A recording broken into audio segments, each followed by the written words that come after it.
Avec 50 albums comme auteure et dessinatrice, vous êtes une grande figure de la bande dessinée populaire.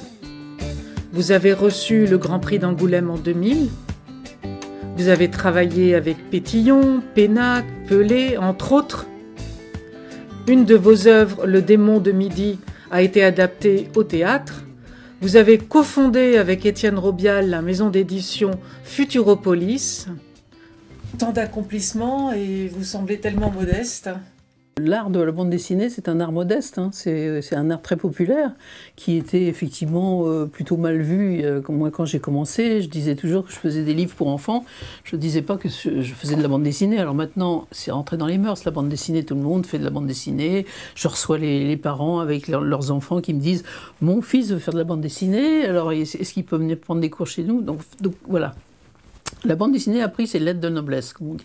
Puis je pense que je suis une fille, donc j'ai un ego un peu moins développé que mes camarades garçons, je pense.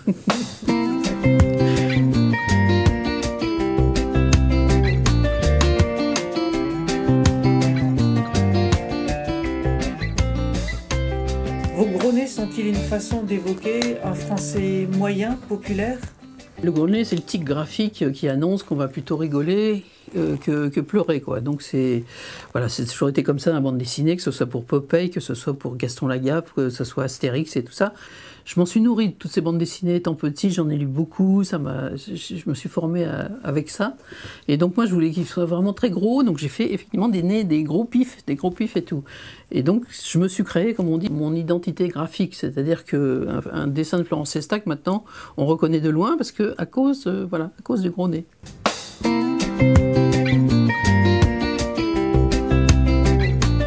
J'ai juste fait une concession un jour, c'est dans l'album que j'ai fait avec Daniel Pénac qui s'appelle Un amour exemplaire, parce qu'il m'a montré les photos du personnage central, Jean de Bosignac, qui était un grand mec avec un grand nez, comme il disait, en quart de brie.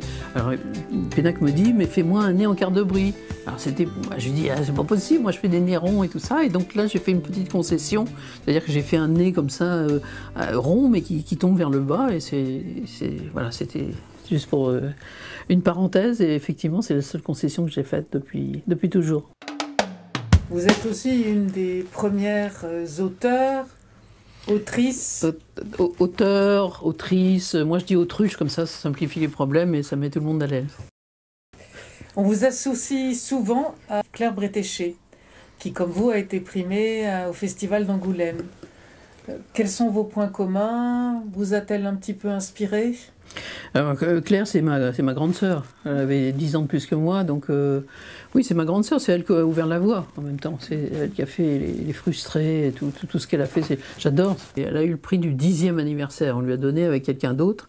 Moi, j'estime qu'elle passe haut la main devant moi. Et puis, moi, j'ai beaucoup d'admiration pour son travail, parce que c'est l'auteur, l'autrice, l'autruche de bande dessinée à part entière, où elle crée effectivement son langage, elle crée ses personnages, elle crée sa lumière, elle crée ses dialogues et tout. C'est vraiment l'auteur, voilà, l'auteur pour moi parfaite de bande dessinée.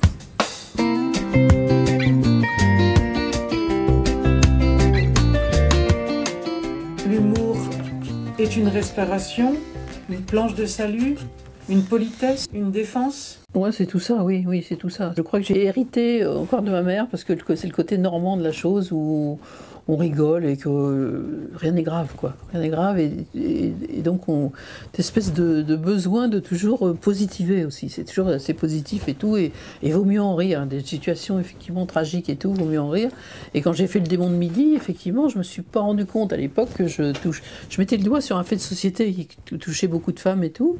Je l'ai recommencé au moins 4 fois, 5 fois cette histoire, et à un moment j'ai trouvé l'angle dans lequel je voulais emmener le lecteur, c'est-à-dire de ce basculement en permanence entre une situation tragique et puis on s'en sort avec une pirouette où on essaye de allez, on positive, quoi. Donc voilà, c'est ça mon humour à moi. J'ai fait un album avec René Pétillon qui s'appelle Super Cato. C'est son histoire de jeunesse à lui, et il voulait pas le dessiner, alors meilleur dessinateur que moi, mais il trouvait que son dessin était trop raide pour raconter ce genre d'histoire, et que ça aurait été lourd et tout, et que moi, avec mon dessin rond et un peu enlevé, ça faisait passer la chose, quoi. Donc c'est le chemin que je me suis tracé, c'est de faire basculer le lecteur entre les larmes et les rires en permanence, quoi.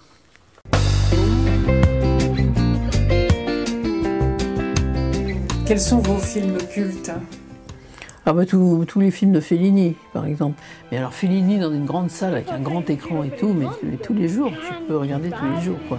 C'est inventif, c'est bien écrit, c'est bien balancé, c'est drôle. Non, pour moi, c'est le metteur en scène qui m'a le plus influencé dans mon travail, quoi.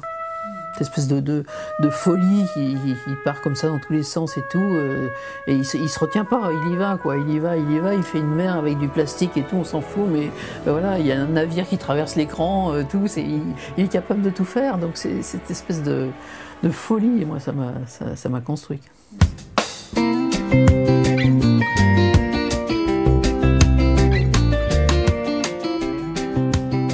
Vous avez écrit la bande dessinée Des salopes et des anges. Que pensez-vous de l'allongement du délai d'intervention pour une interruption de grossesse? J'en pense que du bien. De toute façon, tout ce qui est en progrès pour aider les femmes à mieux vivre, je suis pour.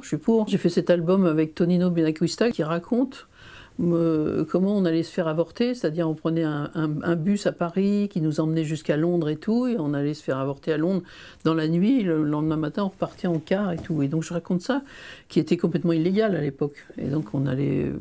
Voilà, c'était caché et tout, et donc personne n'en avait parlé. Et quand j'ai raconté cette histoire à Tonino Benacquista, qui est plutôt un auteur de polar et de romans, il m'a dit « mais ça, il faut le faire, il faut le raconter » et tout ça. Et donc il a imaginé effectivement une petite intrigue autour de cette histoire, mais ça raconte effectivement comment ça se passait à l'époque, quoi. Et donc, oui, qu'on rallonge le délai, je trouve ça bien, parce que c'est difficile d'aller se faire avorter, on n'y va pas de gaieté de cœur, et donc c'est une bonne chose, oui, on avance.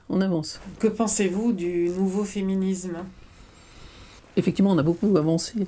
Après 68 et tout, on a mis les choses en route, et le nouveau féminisme, il est beaucoup plus violent que le nôtre, ça c'est sûr, mais en même temps on est dans un monde qui est beaucoup plus violent, donc effectivement ça dérange, mais est-ce qu'il faut ne pas en passer par là pour effectivement se faire entendre et imposer ce qu'on a envie ce qui change? La liberté, moi je l'ai connue très tôt, parce que effectivement dans le livre que je viens de sortir, qui s'appelle Un papa, une maman, une famille formidable, la mienne, je raconte l'emprise, je raconte comment j'ai été élevée par un père, et effectivement le patriarche qui dirigeait toute la famille, et ma mère qui femme à la maison, qui devait élever ses enfants, et rien d'autre à faire d'autre que de s'occuper de la maison et de ses enfants. Et donc j'ai surtout pas voulu ressembler à ce modèle, donc très tôt, moi j'ai fui la famille. C'est ce genre de famille auquel j'étais destinée. Voilà, on devait reproduire le modèle. Donc moi très tôt j'ai demandé à aller en pension, je me suis sauvée de la famille, puis après j'ai tracé ma route, effectivement en fuyant tout ça, surtout pour ne pas ressembler au modèle de ma mère, qui faisait toutes ses mains, qui était douée pour tout et tout, mais qui a été complètement étouffée, qui n'a jamais pu rien faire, parce que un mari, phallocrate XXL, quoi. Donc surtout pas ça, quoi. Surtout pas ça. Vous avez pris la suite d'Enki Bilal dans cet appartement. À votre connaissance, quel rapport il avait avec le 14e arrondissement? Je ne sais pas, mais vous voyez le dessin où il imaginait avec le cimetière en face. Moi, ça fait 35 ans ou 36 ans que je suis là, dans cet appartement, et donc le 14e, pour moi, c'est d'abord le cinéma, parce que j'ai plein de salles de cinéma à côté, j'adore aller au cinéma, c'est les théâtres, de la gaieté, il y a tout ce qu'il faut. Les puces portent devant, alors ça, je suis une malade des puces, c'est comme une religion. Le Luxembourg qui est pas loin, joli jardin, le cimetière qui est devant, là où je peux aller me balader quand j'ai besoin de réfléchir tranquillement et tout, il n'y a pas de bruit. Le marché boulevard Guerquinet, je sais pas, la vie de quartier dans toute sa splendeur, quoi. Et donc, je crois que je mourrai dans le 14e.